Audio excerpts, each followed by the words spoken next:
by Donald Trump himself. So, to be clear, whatever happens to your little leader, it's going to be because of the actions that he took. So you can talk all you want to about how January 6th was nonsense, but all of y'all were running. Have you ever wondered how someone's skin color can influence their daily experiences and opportunities?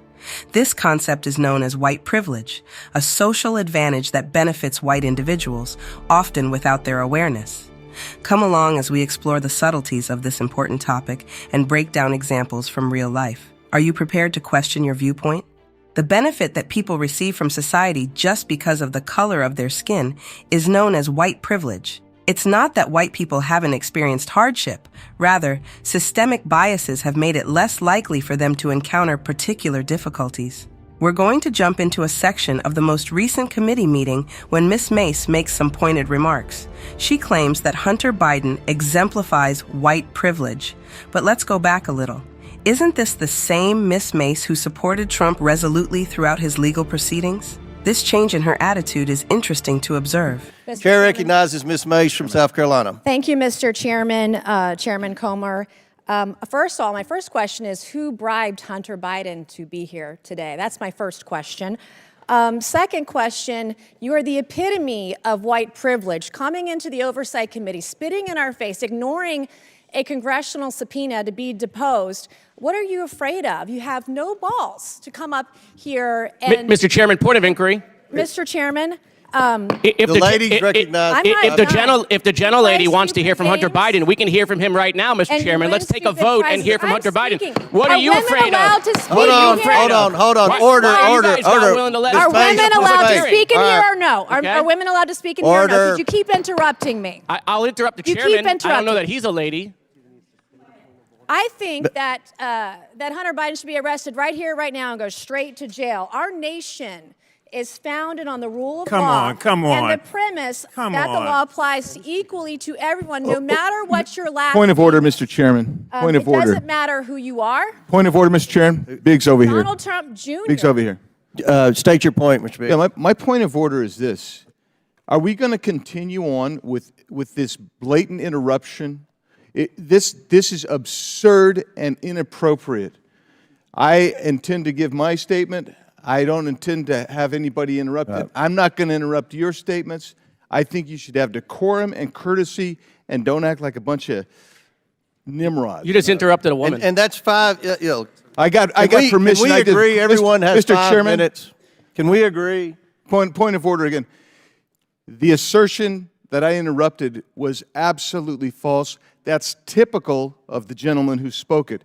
I got permission to speak from the chairman. I spoke. I was interrupted yet again by the gentleman who doesn't choose to go through the chair and follow proper order. I encourage us, I think if we're going to have any respect at all, we need to have proper decorum. Well said. Well said. I'd like to finish. The rules are everyone's going to be recognized for 5 minutes. Anyone that wants to be recognized will be recognized for 5 minutes. Ms. Mace has 4 minutes and 13 seconds left. Chair recognizes Ms. Mace. It does not matter who you are, where you come from, or who your father is, or your last name. Yes, I'm looking at you, Hunter Biden, as I'm speaking to you. You are not above the law at all. The facts in this case are crystal clear. This committee used and issued a lawful subpoena to Hunter Biden, a critical witness in this committee's investigation into Biden family corruption. Hunter Biden and his lawyers did not claim privilege of any kind because clearly he has none. They didn't contest the legitimacy of our reasons for issuing this subpoena, no reasons, because they clearly are legitimate. And yet, he refused to comply. Trump's family members, Don Trump Jr., he did not defy a congressional subpoena. He showed up multiple times for multiple depositions for several hours.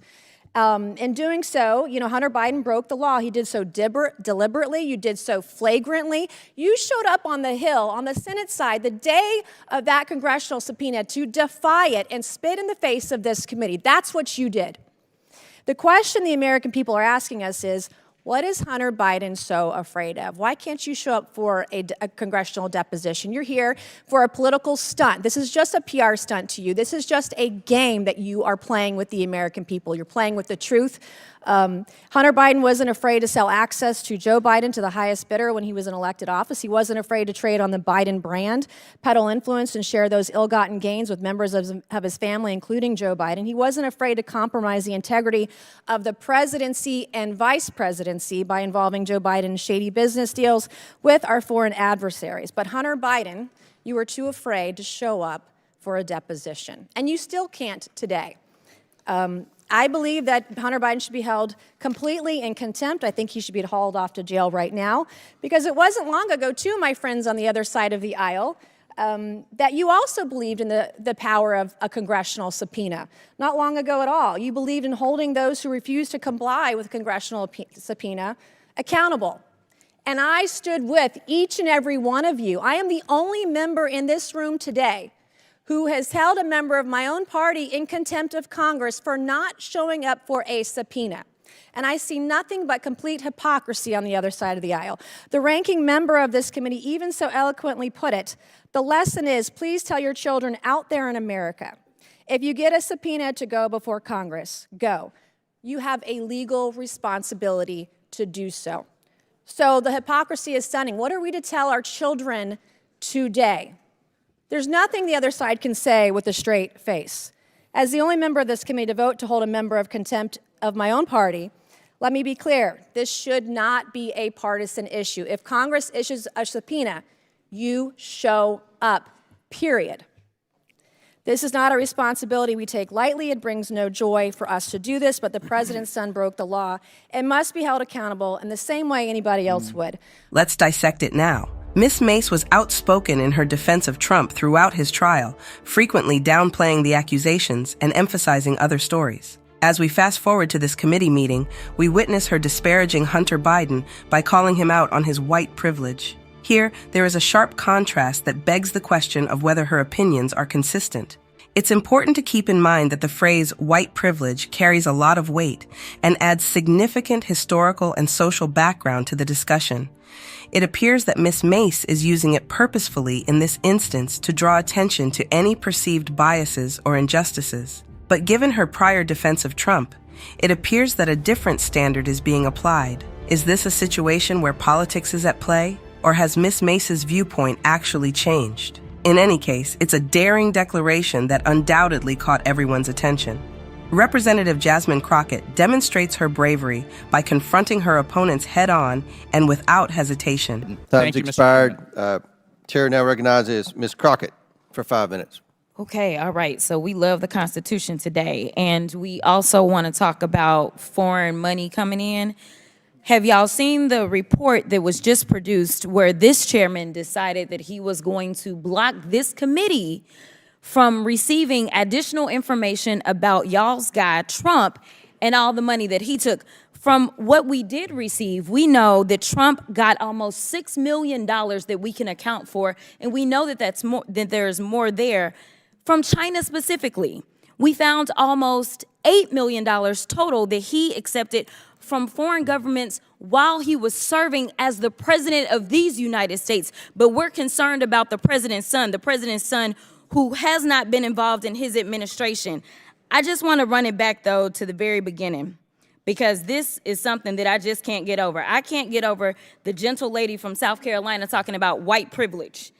It was a spit in the face, at least of mine as a black woman, for you to talk about what white privilege looks like, especially from that side of the aisle. And let me quote your now ousted speaker and what he had to say about the Republican Party and y'all's lack of diversity. When you look at the Democrats, they actually look like America. When I look at my party, we look like the most restrictive country club in America. So let me tell you something. Y'all don't know what white privilege looks like, but I'm gonna show you a little bit of something. You see, you want to talk about a two-tier justice system, and this is the only time that y'all have ever referenced it, when this country has a history when it comes to black and brown folk of having two separate sets of rules. And right now what you want to do is have two separate sets of rules because Mr. Moskowitz offered y'all a fair situation. He said he would vote for Hunter to be held in contempt if y'all voted to hold all, even if you remove all of the members of Congress. There's still other people that y'all haven't decided that y'all have excuses for, but y'all don't want to hold them in contempt. But for some reason, it makes sense to hold Hunter Biden in contempt, who has tried to comply. And let me tell you why nobody wants to talk to y'all behind closed doors, because y'all lie.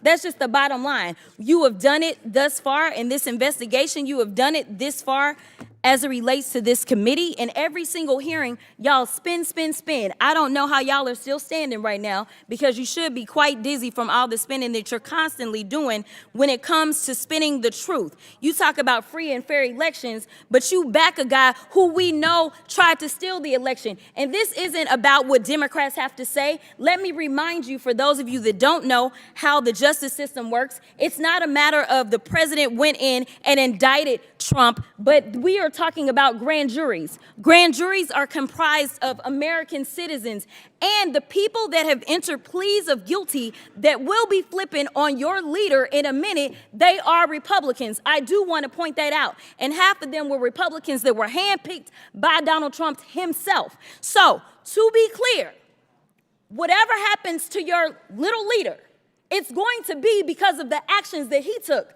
So you can talk all you want to about how January 6th was nonsense, but all of y'all were running at that time. Y'all were grabbing y'all's gas masks and y'all were running to your offices because you didn't know if they were coming to kill you. You should have cared that somebody was there to protect you, but instead you want to play games because you found out that it was your leader that decided that he wanted to propagate an insurrection on our country. So don't tell me that you care about the Constitution, because you don't. All you care about is Trump getting reelected, and I'll yield the last of my time to my leader. Thank you very much, Ms. Crockett, for your eloquent and powerful and irrefutable remarks. I'd like to just add a couple of points to what you've said. On January 6th, Senator Ted Cruz described it as terrorism. It is extremely encouraging to see Ms. Crockett maintain her composure and make her points in the face of intense criticism. True leadership is demonstrated by her fearlessness in taking on challenging topics and standing up to her peers. Crockett doesn't waver or soften her position like many others would, making sure her voice is heard clearly. Her performance is more than just her speaking her mind. It's about her conviction and confidence in doing so. This incident is a potent reminder of how crucial bravery is in political discourse. Crockett's steady manner stands out in an arena where voices are frequently louder and more aggressive. Representative Alexandria Ocasio-Cortez spoke, and once more she showed her courage in standing up for the rights of underrepresented groups. Ms. Cortez's dedication and passion are evident in this clip. She ensures that the voices of the underrepresented are heard in the corridors of power by fearlessly addressing subjects that many others avoid. In the current political context, her bravery in standing up for those who are frequently marginalized or silenced is both necessary and inspirational. Gentleman yields. Chair now recognizes Ms. Ocasio-Cortez from New York. Thank you, Mr. Chair. Just to address briefly, quickly, that moment about privilege and all of this that we're seeing here. It was a very beautiful speech by the gentlelady, who, as she mentioned, was helped lead on the now majority side, the Civil Rights and Civil Liberties Subcommittee. But I think it's so exemplary of the point that she also oversaw the elimination of the Civil Rights Subcommittee on this committee, which really kind of gives the whole game away. We show up, we give speeches, we give flowery words, but at the end of the day, participate in the structural erosion of the rights and representation of people that are marginalized, women, people of color, people that just need to see their due process and civil liberties protected in this country. But I will move on. As also the Republican side had mentioned in their many raisings of the January 6th committee, that it's not just Hunter Biden, you, me, any individual subject to equal treatment under the law, to be held up to accountability under the law, but it is also these committees and this committee that is subject to oversight and law. We must comply with the law here as well. Now, I may be one of the very few people that actually believes in Congress, in this country, but I do, and many of us do here. And we have an obligation to engage in good faith participation to execute and comply with a subpoena. The chairman said in front of the country several times to Hunter Biden, you can show up here in front of the world, in front of the public. Hunter Biden took him up on that offer. He said, I will show up in public. I will show up in public. He showed up here today. He showed up here in the past. And Mr. Chairman, I know you do your best with what you've got, but you've got members here that have submitted falsified evidence to the record. You have members here that have submitted and mischaracterized closed-door hearings, and people want to say back and forth at the end of the day, it doesn't matter what party it's happened from. You've got members who've engaged in revenge porn in this committee. So it is understandable why Hunter Biden would want to testify in front of the public for the American people to be able to witness that testimony for themselves. You've got members who've defied subpoenas. You've got members who we are 1 year into the term asking what the rules are at the beginning of the committee. The book was given to us on day one. And so what we should do is allow the man to testify. I believe in the power of the Oversight Committee. Frankly, I believe in it regardless of whether Republicans or Democrats have the chair, because I believe that this committee should have the power of oversight, and we cannot do that on a partisan basis. And so for that, I implore this committee to allow Hunter Biden to testify publicly. I implore and I ask for that to happen. And we cannot do that by getting engaged in this back and forth on a defiance of a subpoena. Let him comply. Let him do it today. Let him do it tomorrow. But let the man do it. The advocacy of Cortez is about action as much as words. She continuously advocates for substantive change and challenges injustices using her platform. Her courage to speak out even in the face of opposition or difficulty serves as a powerful example for both citizens and other legislators. So, what are your thoughts? Does Mace's position here make sense, or does it go against what she has done in the past? How do you feel about the strategy used by Jasmine Crockett? Is her fearlessness establishing a new benchmark for political discourse? How do you feel about Alexandria Ocasio-Cortez's commitment to underrepresented groups? Does her courage motivate you?